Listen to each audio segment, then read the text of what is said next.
This is the all-new Subaru XV, a big leap forward for the Japanese brand and a vital vehicle in the scheme of things. Small SUVs are bigger business now than when the previous model launched years ago.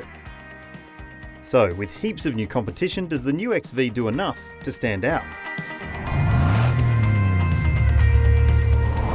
When the original Subaru XV launched back in 2012, there were 10 entrants in the small SUV segment. Today though, there's more than double that, so the significance of this car needing to be good is pretty clear. The comparative lack of competition in the segment in 2012 was arguably why the first generation XV was such a success. It was like a diet Subaru SUV, and it still had all-wheel drive as standard. And that's still the case this time around. In fact, Subaru reckons this new generation XV is more off-roadable than ever before. So we figured we better test that claim.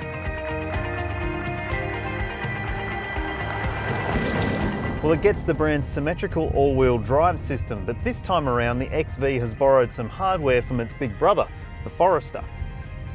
That includes the X-Mode off-road system, which modulates the car's electronics to maintain better control on loose and slippery surfaces. There's a hill descent control system for making your way down scary inclines, and that also works in reverse. And the car has 220 millimeters of ground clearance, which is plenty for a vehicle like this. Hill descent control works by modulating the brakes as you're going down the hill, and braking down a steep hill like this is vital because if you lock up, you'll lose control of your steering. Now that sort of technology separates the XV from some of the pretender SUVs in the small SUV segment.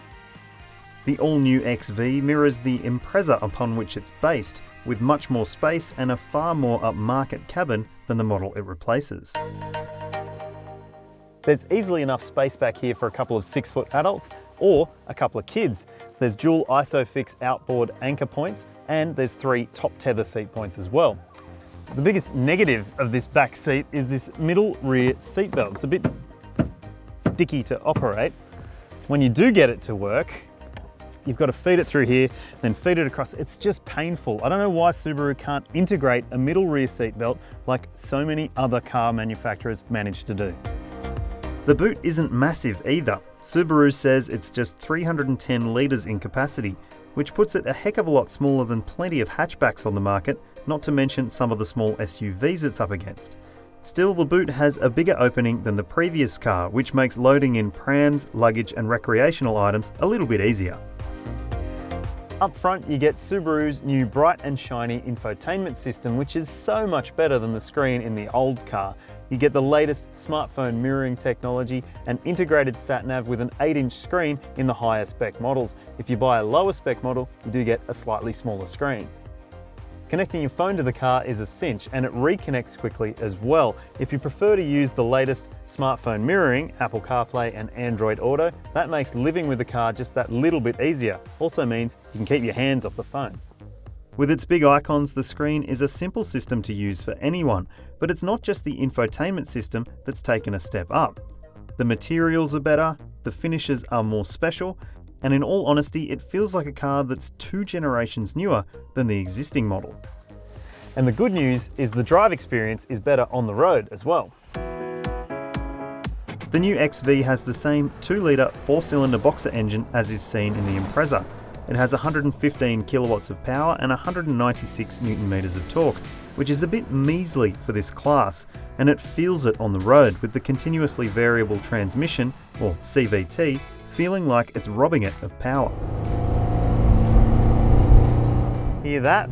That's not a very pleasant sound, but you'll hear it a lot because the engine lacks the torque or pulling power to move the car along as effortlessly as some of its rivals. I'd thoroughly recommend you take an XV for an extended test drive if you're looking at buying one, just to figure out whether you can live with its drivetrain, particularly in stop-start traffic and up steep hills. The suspension is considerably more refined too, dealing with bumps with much more polish than the previous generation version did.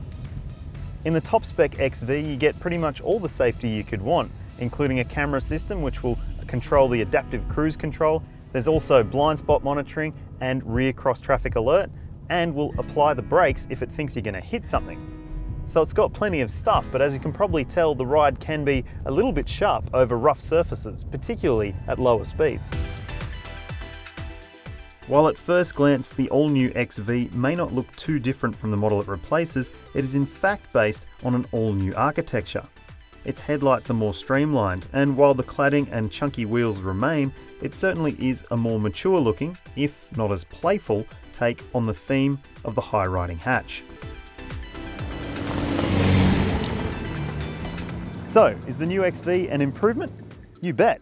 But has it done enough to stand out in the increasingly busy small SUV segment? Well, the answer to that is a bit more yes and no. If you need lots of power or a really big boot, you should probably look at something else in the segment.